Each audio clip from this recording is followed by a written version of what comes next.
That night, our school suddenly went into lockdown. The announcement came through the loudspeakers with a sharp, trembling voice. "This is not a drill. Remain in your classrooms."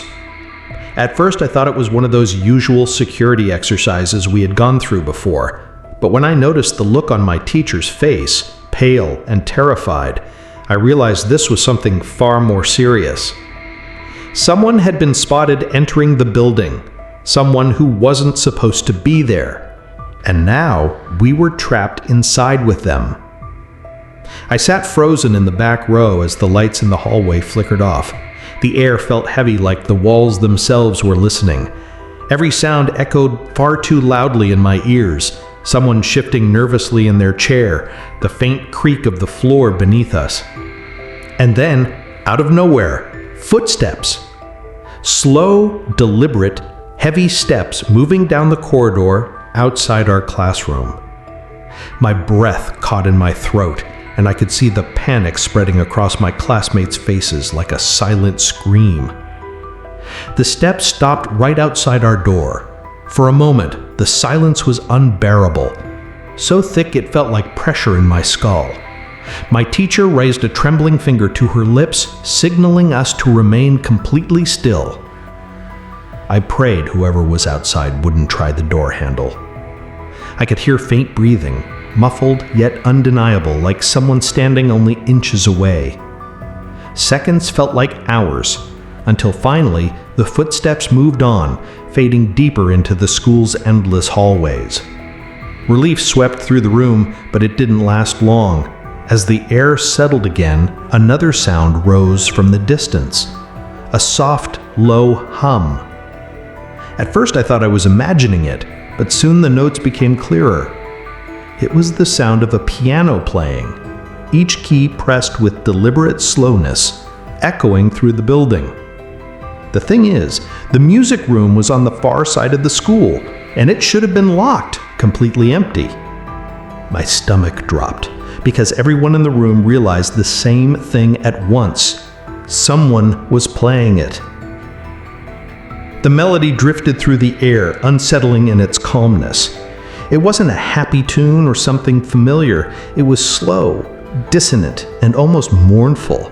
The kind of song that made you feel like you were at a funeral rather than a school. Nobody spoke. Nobody dared to. We just sat there, listening, praying it would stop. But it didn't. The notes went on and on, echoing through the darkened hallways, seeping into our bones like a whisper that wasn't meant to be heard. Curiosity gnawed at me even as fear pinned me to my seat. How could there be music playing if everyone was locked inside their classrooms? I wanted to believe it was a recording, maybe some old speaker malfunctioning. But deep down, I knew better. The sound was too real, too raw. Someone was in that room, pressing those keys. And the idea that they were wandering through the same school as us sent chills crawling up my spine. When the final note abruptly cut off, the silence that followed was even worse than the music itself.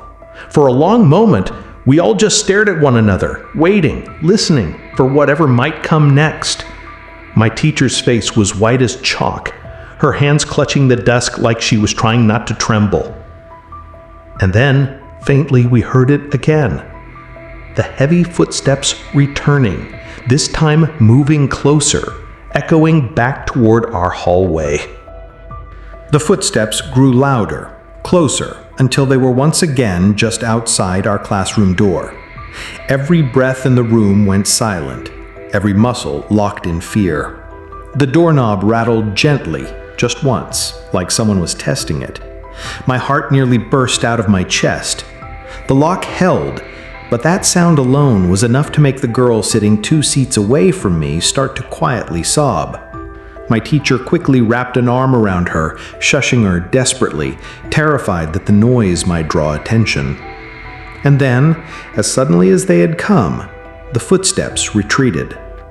They didn't fade naturally like before. It was as if the sound was swallowed up by the darkness itself.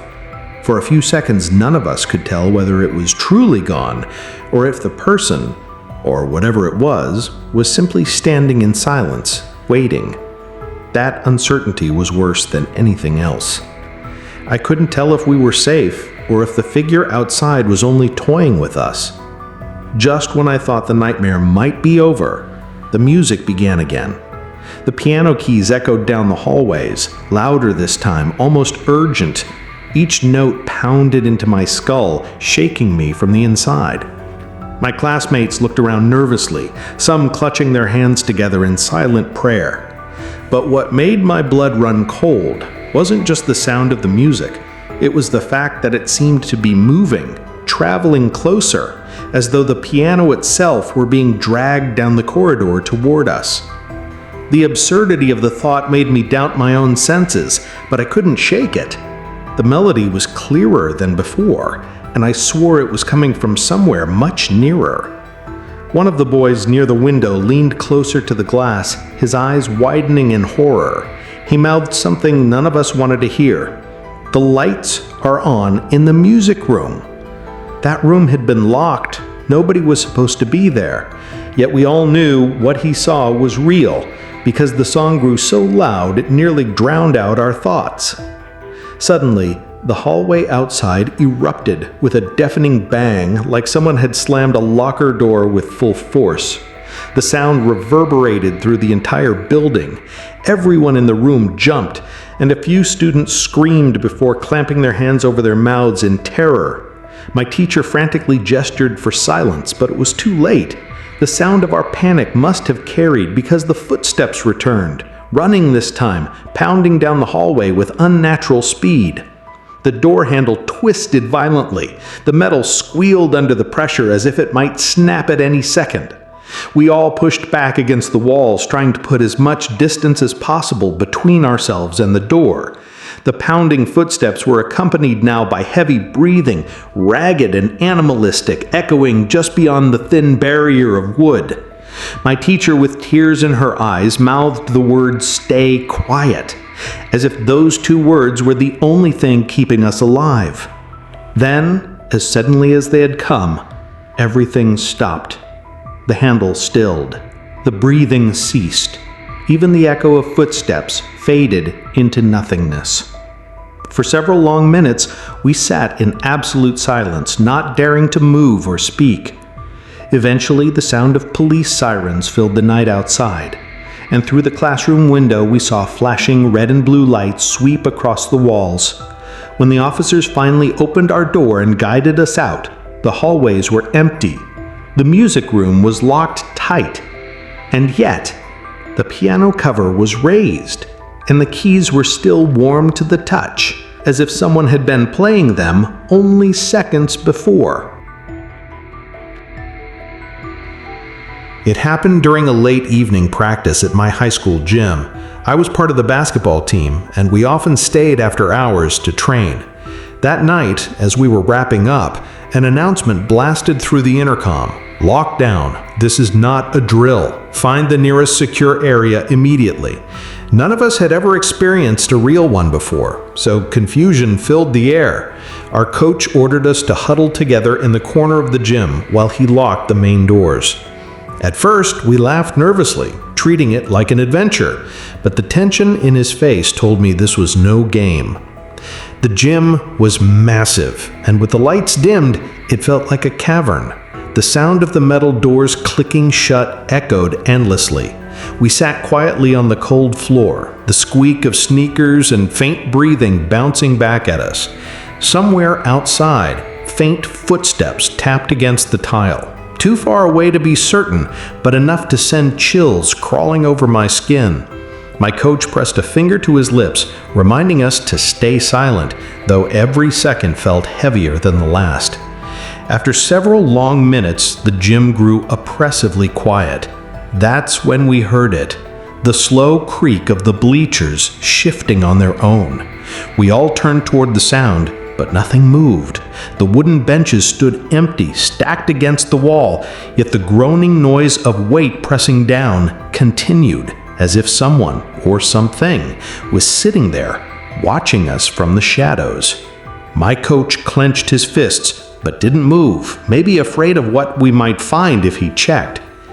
The uneasy silence was broken again when the basketball resting on the far side of the court suddenly rolled into view. At first we thought it had just slipped off a rack, but the way it moved, perfectly straight, deliberate, made the air freeze in my lungs. It bounced once, then twice before stopping dead in the center of the court. No one dared to move. All eyes stayed glued to that ball, waiting for it to roll again, but it remained perfectly still, as if mocking us with its presence. I could hear one of my teammates whisper a shaky prayer under his breath. Another boy muttered that maybe it was just a janitor, but even he didn't sound convinced. The tension was unbearable, and my skin prickled with the sense that something unseen was lurking in the shadows above. I glanced up toward the rafters, half expecting to see a figure peering down, but all I saw was darkness swallowing the beams overhead. Suddenly, the ball lifted. Not rolled, not bounced, lifted. It floated several inches off the hardwood, spinning slowly in midair. Gasps broke out among my teammates, and one boy clamped his hand over his own mouth to stifle a scream. My coach stood frozen, his body rigid like a statue, unable to make sense of what we were seeing. The ball hovered there for a moment longer before dropping with a loud hollow thud that echoed through every corner of the gym. The thud seemed to trigger something. A heavy pounding noise erupted from the far end of the gym doors, as if something massive was slamming against them, trying to force its way inside. The metal rattled violently, each strike shaking the floor beneath us. My coach motioned for us to stay down, his face pale, but I couldn't take my eyes off the doors. Whatever was out there wasn't just human. It sounded bigger, heavier, and angrier than anything I had ever heard before. The pounding on the gym doors grew so violent the dust rained from the rafters above us. Every slam reverberated through my ribs, each one harder than the last. My teammates huddled together, whispering frantic prayers, while I just sat there frozen, staring. Then, as suddenly as it had started, the banging stopped. The silence that followed was worse than the noise. It was suffocating, the kind of silence where every breath feels too loud, every heartbeat betrays your hiding place. Just when I thought the nightmare had ended, the lights above us flickered violently. One by one, they began to die out, plunging the gym into shadow. The last light to remain was the one above the court, casting the basketball in a pale yellow glow. And then, slowly, the ball began to move again. But this time, it didn't roll. It dragged across the hardwood as if being pulled by invisible hands, leaving a faint screeching sound that pierced my ears. The sound scraped against my sanity. My coach finally broke his paralysis, stepping forward with his whistle in hand, as if that tiny piece of metal could protect us. He shouted into the dark, demanding whoever was out there to reveal themselves. His voice trembled, though, betraying his fear. The ball stopped moving. For a long, breathless moment, nothing happened. Then, from the bleachers, came the unmistakable sound of heavy breathing, deep, guttural, almost animal-like. Every head snapped toward the sound, but the darkness was impenetrable. I swore I saw a faint shape crouching between the rows of seats, but when I blinked, it was gone. My coach tried to shine his phone's flashlight, but the moment he lifted it, the screen flickered and died as if drained of power. Several other kids checked their phones too. Every single one was dead. We were cut off completely. No light, no contact, no escape. Suddenly, the gym doors at the far end creaked open, just a sliver, though no one had touched them. A gust of freezing air swept inside, carrying with it a stench like rotting meat. My stomach twisted, and some of the boys gagged quietly. The breathing grew louder, closer, until it sounded like it was coming from right above us. I tilted my head back in horror and thought I saw a hunched figure clinging to the rafters, its limbs too long, its eyes reflecting faintly like an animal's in the dark. The next few seconds were chaos. The bleachers groaned violently as if something massive leapt from them, and the ball shot across the court, slamming into the wall with bone-shattering force. We screamed, every single one of us, but the noise was drowned out by a shriek so inhuman it rattled my teeth. My coach grabbed us, shouting for us to run toward the locker room at the back of the gym. We bolted, sneakers squealing against the floor, while that thing's footsteps thundered after us, shaking the ground. We managed to lock ourselves inside the locker room, barricading the door with benches. Whatever was outside slammed against it once, twice, and then fell silent. We held our breath, pressed together in the dark, waiting for it to break through, but it never did. After what felt like hours, finally police officers stormed the building. They found us terrified, but safe. The strange part? The gym doors were untouched, no signs of damage.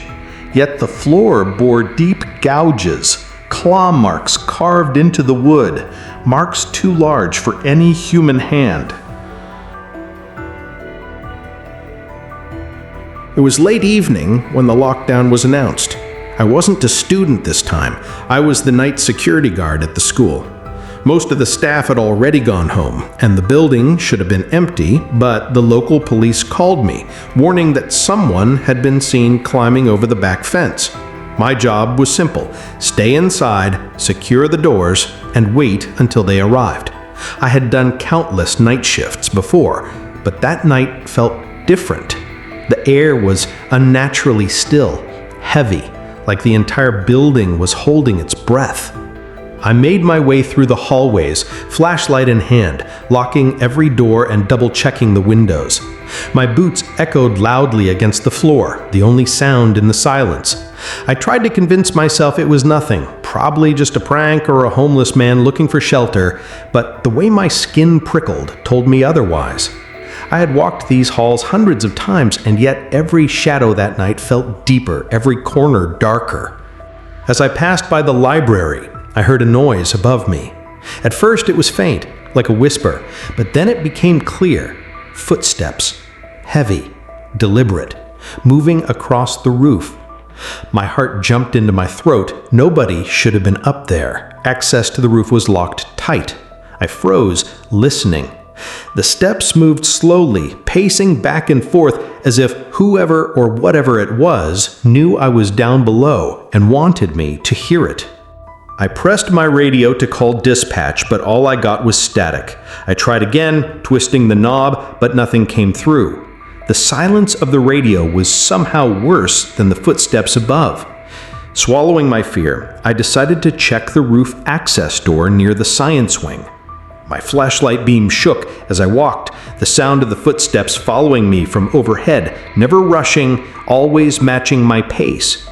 When I reached the stairwell, the noise above shifted. The footsteps quickened, almost like a jog, circling above the roof in erratic patterns. I stopped moving, heart pounding, and the steps stopped too, perfectly timed. It was as if the thing up there was listening, waiting for me to make the next move. The silence stretched on, unbearable, and then suddenly a loud scrape, like metal claws dragging across the rooftop. I stumbled back, my breath shallow, praying I was imagining it.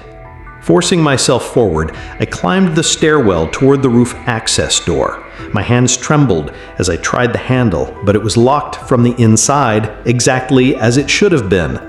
Still, the footsteps continued overhead, pounding right above me now. I could feel the vibration through the ceiling, as though something massive was pacing only inches away. My flashlight flickered, and for a split second, I thought I saw dust falling from the cracks above. I bolted back down the stairs, every instinct screaming at me to get out. But as I re-entered the hallway, I froze. The footsteps hadn't stayed on the roof. They were now on the ceiling above the hallway itself, following me as I walked. Each thud sent vibrations through the floor, closer, heavier, until I realized whatever was up there wasn't just pacing anymore. It was tracking me.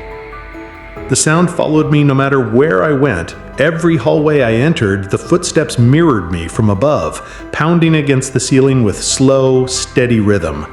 I stopped moving, hoping it would stop too, but instead, the steps quickened, circling wildly as if the thing was growing impatient. I wanted to believe it was just paranoia, maybe stray animals that somehow got onto the roof, but the weight of each thud proved otherwise. This was something heavy, something deliberate. I decided to make my way to the main office, where I knew there was a landline phone. My radio was useless, and my cell phone had already lost signal earlier in the shift. As I moved, the ceiling groaned like it was under enormous weight, and dust began to rain down in tiny clouds. My boots slipped on the freshly waxed floor as I hurried, my flashlight beam jittering over the lockers and classroom doors. And then, right above me, came a sound I will never forget. The scrape of fingernails, impossibly long, dragging across the ceiling tiles. I ran the last few feet to the office, heart hammering in my throat. The door was unlocked, thank God, and I slammed it shut behind me, twisting the lock. The phone sat on the desk, the cord tangled but intact. With shaking hands, I lifted the receiver and dialed the police station's number. Nothing. Dead silence. I tried again and again. Still nothing. That's when I realized the line itself had been cut. The faint smell of burned wiring filling the air. Whatever was hunting me didn't just want me trapped, it wanted me alone. Then the ceiling above the office groaned louder than ever. The tiles bowed inward, trembling under the pressure of something pressing down. I backed away, my flashlight shaking as I aimed it upward. The pounding steps resumed, but now they were faster, heavier, circling directly over the office as if deciding where to break through. I held my breath, every muscle locked, praying the ceiling would hold. And then it stopped. Silence. Complete and total, the kind that makes your skin crawl. I thought maybe it had left until I heard the sound of something sliding down the side of the building outside. I rushed to the office window, peering out into the dim glow of the parking lot lights. For just a moment, I saw it. A hunched figure crawling down the brick wall like an insect, its limbs impossibly long, its head tilted at an unnatural angle. Its eyes caught the light and reflected it back, bright and inhuman. I stumbled away from the glass, my body shaking uncontrollably. Before I could react, the fire alarm shrieked to life on its own, blaring through the empty hallways. Red lights flashed, sirens wailed, and the building came alive with chaos. The footsteps returned, but this time they weren't above me, they were in the hallway. Running, charging toward the office. The locked door rattled violently as fists or claws slammed against it over and over, each strike making the hinges bend. I pressed my back against the far wall, clutching my flashlight like a weapon, knowing it wouldn't save me. And then, just as the door looked ready to break apart, the sound of sirens filled the air outside. Blue and red lights flooded the windows as police cars screeched into the lot. The pounding at the door stopped instantly. By the time officers burst in, the hallway was empty. They searched every corner of the building, even the roof, but found nothing.